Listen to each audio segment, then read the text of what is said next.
ماضی کے اوراق طرح طرح کے واقعات سے بھرے پڑے ہیں جنہیں دہرانے والے ہر بار ایک الگ ہی انداز میں دیکھتے ہیں۔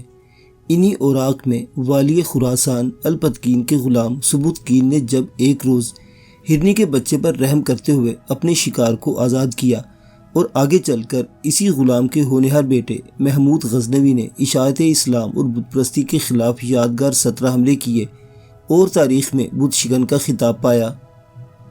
یہی غلام آگے بعد میں غزنی کا بادشاہ بنا، جس کے خوابوں میں بھی ہمیشہ کوئی نہ کوئی رمز پوشیدہ ہوتا تھا۔ محمود شکلاً تو خوبصورت نہیں تھا، مگر اس کا غلام ایاز حسین چہرے اور ضرب المثل ذہانت کا مالک تھا۔ محمود علم کا اس قدر شیدائی تھا کہ اس کے دربار میں علماء کا ہجوم رہتا۔ اس کے خیال میں اہل علم کی زمین ایسی زرخیزی لیے ہوئے ہوتی ہے جس میں خلوص اور احسان کے بیج بوئے جائیں تو ایسے پھل اور سائے نصیب ہوتے ہیں جن سے دین اور دنیا کی ٹھنڈک اور ذائقے نصیب ہوتے ہیں۔ یہی وجہ ہے کہ اس کے دربار سے علم نجوم کا ماہر ابو ریحان البیرونی اور کئی درخشندہ ستارے وابستہ تھے۔ تاریخ پر چھا جانے والے یہ لوگ بڑے عجیب مزاج و کردار کے مالک ہوتے ہیں۔ ایک طرف تلوار اٹھاتے ہیں اور دوسری جانب عشق و عقیدت کے پھول کھلاتے ہیں۔ معزز سامعین حضرات، پیش خدمت ہسٹری آف کنگڈم میں بت شکن سلطان محمود غزنوی کی داستان حیات۔ اس کا معمول تھا کہ اپنے واحد گھوڑے پر سوار ہو کر جنگل میں گھومتا اور چھوٹا موٹا شکار کیا کرتا تھا۔ ایک دن اسی شغل میں مشغول تھا کہ اس کی نظر ایک ہرنی پر پڑی۔ ہرنی کا بچہ بھی اس کے ساتھ تھا۔ دونوں کسی کی آمد سے بے خبر گھاس چرنے میں مگن تھے کہ ہرنی کے کان کھڑے ہوئے۔ اس سے احساس ہوا کہ کوئی اس طرف آ رہا ہے۔ اس نے ایک مخصوص آواز نکالی، شاید وہ اپنے بچے کو خبردار کر رہی تھی کہ خطرہ قریب ہے۔ ہرنی نے گردن گھما کر دیکھا، گھوڑا اور اس پر بیٹھا ہوا سوار اسی کی طرف آ رہے تھے۔ ہرنی بھاگ کھڑی ہوئی، ماں کے ساتھ بچے نے بھی زکند بھری۔ سوار نے گھوڑے کو سر پر دوڑا دیا۔ ہرنی تو چھلانگیں بھرتی ہوئی ہوا ہوگی، لیکن بچہ بھاگتے بھاگتے تھک گیا۔ ایسی ٹھوکر لگی کہ وہ دور تک گھسٹتا چلا گیا۔ سوار نے گھوڑا روکا۔ ہرنی کے بچے نے ایک مرتبہ پھر اٹھنے کی کوشش کی، لیکن سوار نے اسے پکڑ لیا، ہاتھ پاؤں باندھے اور زین سے باندھ دیا اور شہر کی طرف روانہ ہوا۔ اب وہ گھوڑے کو تیز نہیں دوڑا رہا تھا، کچھ سرشاری تھی، کچھ اطمینان۔ گھوڑا دل کی چال چل رہا تھا۔ کچھ دور چلنے کے بعد اس نے غیر ارادی طور پر پیچھے مڑ کر دیکھا۔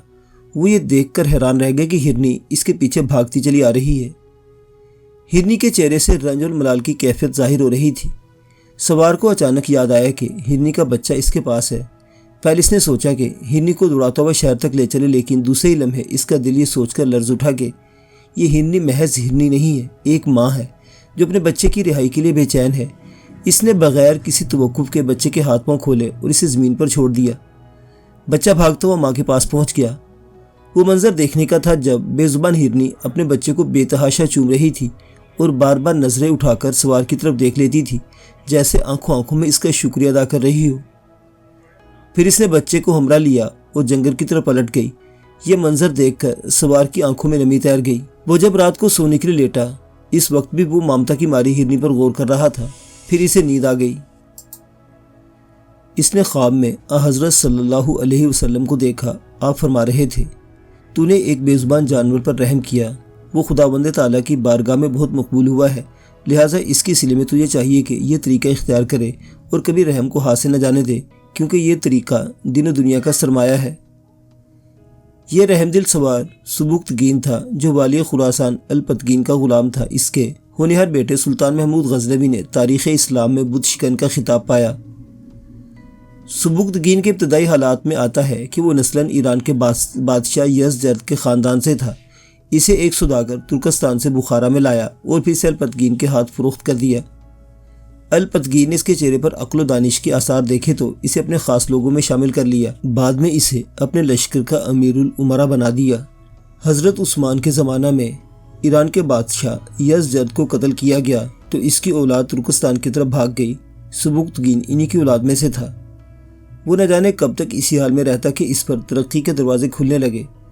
ہوا یوں کہ خلیفہ عبد الملک کا انتقال ہو گیا۔ امراء بخارا نے الپتکین کے پاس ایک قاصد بھیجا۔ الپتکین اس وقت اپنے غلام سبکتگین کی عقل و دانش کی باتیں سیکھ رہا تھا کہ چوبدار نے بخارا سے آئے ہوئے قاصد کے آنے کی اطلاع دی۔ الپتکین نے اسی وقت اسے بلوا لیا۔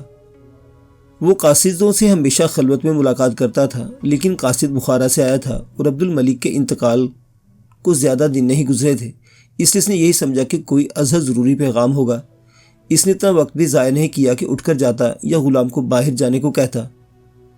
جیسا کہ آپ کو معلوم ہے، خلیفہ قضائے الہی سے رحلت فرما چکے ہیں اور یہ فیصلہ اب تک نہیں ہو سکا کہ حکومت کسے سونپی جائے۔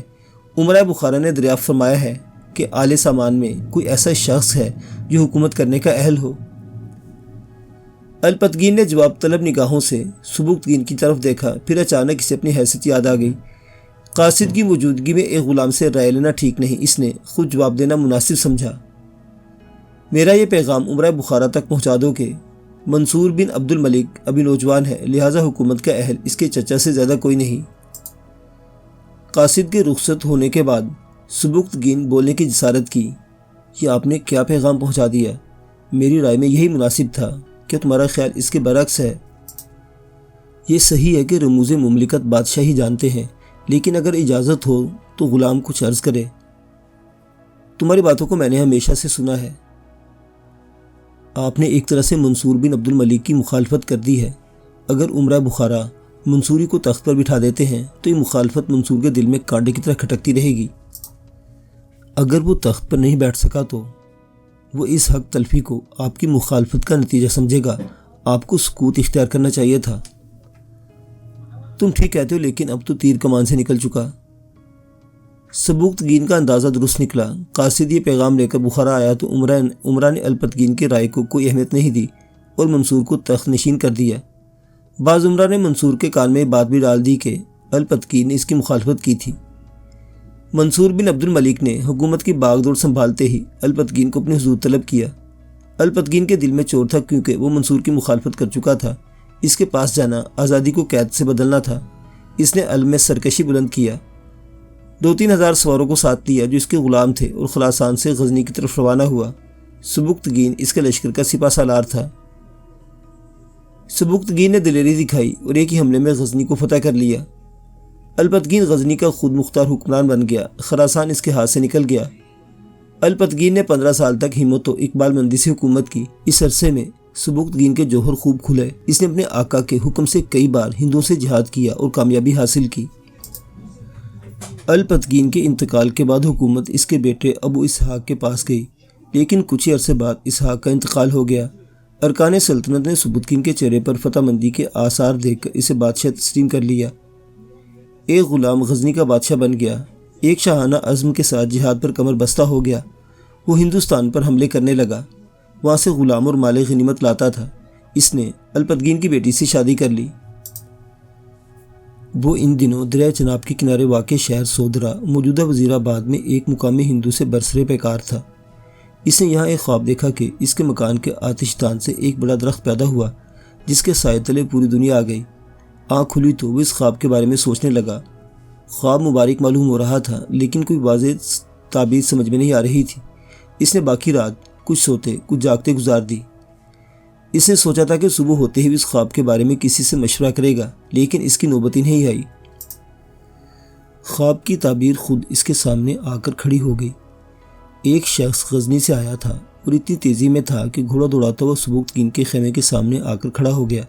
حالانکہ یہ بے ادبی تھی، اسے پیدل چلتے آنا چاہیے تھا۔ اس نے پہرے داروں کی بھی پرواہ نہیں کی اور سبکتگین کے سامنے آ کر کھڑا ہو گیا۔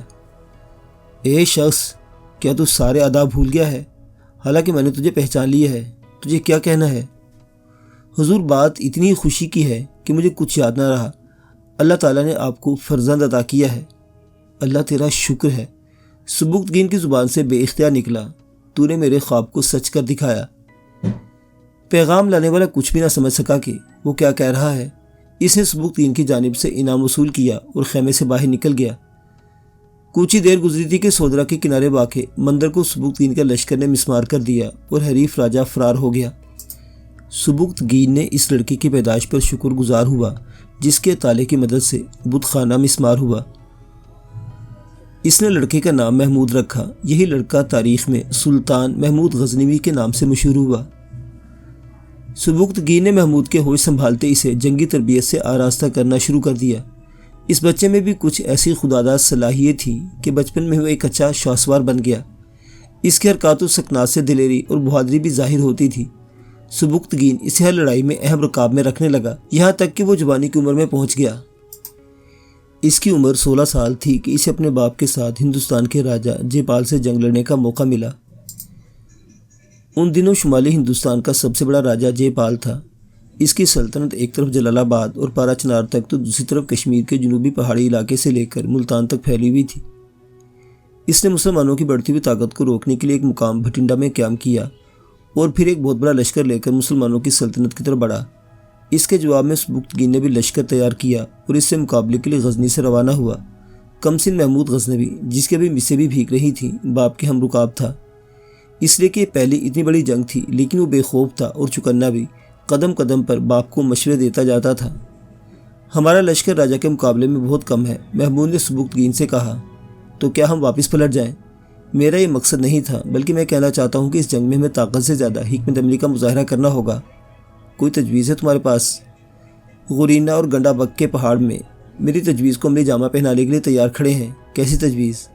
آپ میرے ساتھ اس پہاڑ کی چوٹی پر تو چلیے۔ وہ اپنے باپ سبکتگین اور چند دوسرے سرداروں کے ساتھ پہاڑ کی بلند چوٹی پر چلا گیا۔ آپ لوگ جے پال کا لشکر ملاحظہ فرمائیں، انسانی سمندر ہے جو ٹھاٹھے مار رہا ہے۔ میں کل اس پہاڑ کی چوٹی پر تھا اور جے پال کے لشکر کو دیکھا تھا۔ ہم اسی لشکر کو اپنی طاقت سے چینٹو کی طرح مسل دیں گے۔ یہ سمندر ہمیں ڈبو بھی سکتا ہے۔